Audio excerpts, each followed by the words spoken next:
You likely have no issue spending hours gaming or scrolling through social media on your phone. Indeed, engaging in these activities for 2 hours or more without losing focus might seem like a breeze to you.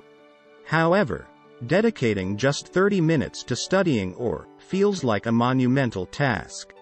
Despite knowing the long-term benefits of studying, exercising, or working on your business, the lure of TV shows, video games, and social media often wins out. The reason seems straightforward: entertainment is effortless. Whereas productive tasks demand effort and application. Yet, some individuals regularly engage in challenging tasks with apparent ease, leading to the question: why are some people more inclined to embrace difficult activities? And can we make these tasks feel less daunting? The answer lies in understanding dopamine, often misconstrued as merely a pleasure chemical. In reality, dopamine fuels our desire and motivation to pursue activities. To illustrate dopamine's influence, consider experiments where neuroscientists equipped rats with brain electrodes that, when activated by lever pulling, stimulated their reward centers. These rats developed such an intense compulsion that they continuously pulled the lever, forsaking sleep and food until exhaustion.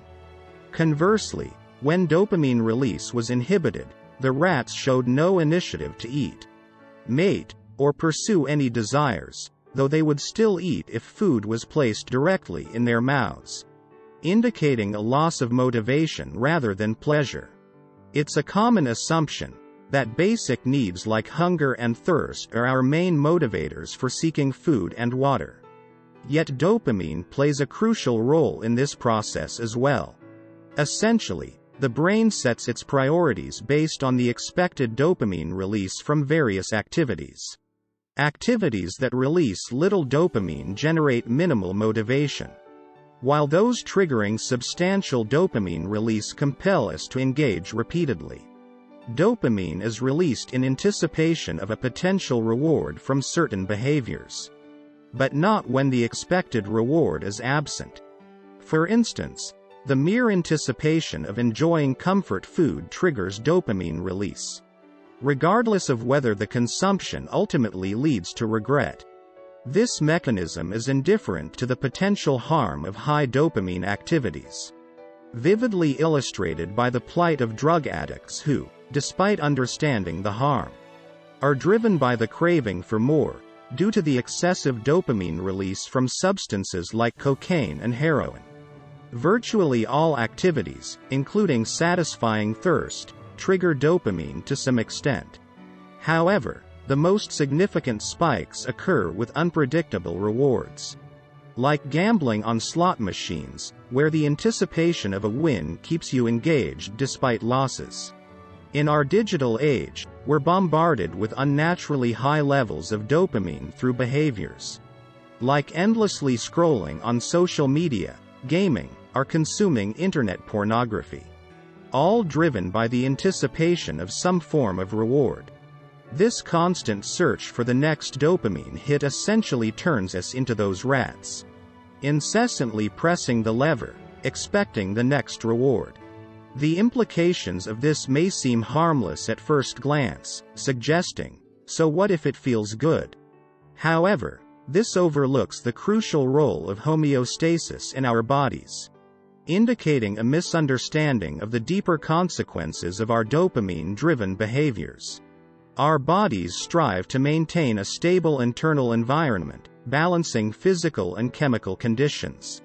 This natural equilibrium, known as homeostasis, prompts adjustments in response to external changes. For instance, to counteract cold, we shiver to generate heat, whereas in heat, we sweat to cool down, aiming to keep our body temperature around 37 degrees Celsius, 98 degrees Fahrenheit. Tolerance is another aspect of homeostasis. A person who seldom consumes alcohol may feel its effects quickly, while regular drinkers need more to achieve the same state of intoxication due to increased tolerance. This concept extends to dopamine. Continuous exposure to high dopamine levels leads the body to down-regulate dopamine receptors, normalizing these heightened levels and resulting in dopamine tolerance. This adaptation poses challenges, as activities yielding lower dopamine levels become unappealing, making motivation for such tasks harder to find. They seem dull in comparison to high dopamine activities like video gaming or internet browsing. Consequently, tasks like diligent work or reading, which release dopamine more modestly, become less attractive. This mechanism explains the struggle of those attempting to leave behind addictive behaviors, whether substance abuse or digital addictions. Individuals accustomed to the dopamine highs from gaming, social media, or pornography find lesser dopamine-releasing activities lackluster. This raises an important question. Can we counteract or prevent this escalation of dopamine tolerance, restoring appreciation for life's simpler pleasures? The solution lies in undertaking a dopamine detox. You may already have gleaned what this involves. Dedicating a day to abstain from all overly stimulating activities to prevent dopamine overload, and allow your receptors to recuperate. A cautionary note. For those grappling with drug addiction, professional assistance is crucial due to the potential for both physical and psychological withdrawal symptoms. During this detox day, the objective is to minimize enjoyment derived from external sources as much as possible. This means no internet, technology, music, masturbation, or junk food. Essentially, you'll strip away all external sources of pleasure, preparing yourself for a substantial amount of boredom.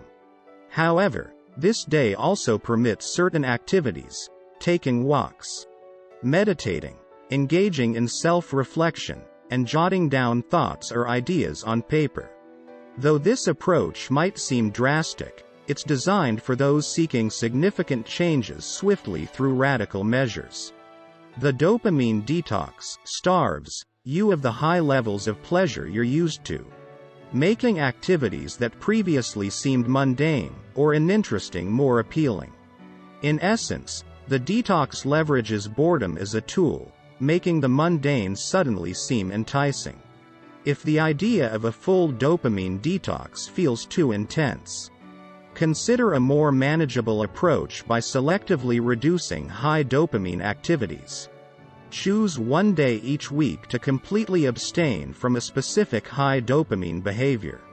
That's part of your routine, whether it's constant phone checking, gaming, binge watching, indulging in junk food, or any other similar activity. Commit to avoiding this chosen behavior for the entire day each week. Though you might find yourself a bit bored without this activity, that's exactly the goal. This mild boredom is an opportunity for your dopamine receptors to recalibrate from the constant high levels of dopamine they're used to. In wrapping up this video, I want to emphasize that making challenging tasks more approachable is achievable. The hurdle lies in the constant high dopamine flood our brains are subjected to, diminishing our enthusiasm for tasks with lower dopamine yields. Moderating the use of phones, computers, and other high dopamine activities is a strategy I can vouch for its effectiveness. Embarking on a dopamine detox can rejuvenate your motivation, making everyday tasks feel rewarding once again, and allowing you to engage with them more fully. Remember, to some extent, we're all navigating our dopamine dependencies. Dopamine is the driving force behind our ambition and self-improvement. But the source of this dopamine is crucial. Will you choose sources that offer fleeting satisfaction? Are those that contribute to your long-term goals? The decision rests with you. Thanks for watching. Please feel free to share, like and subscribe. See you in the next video.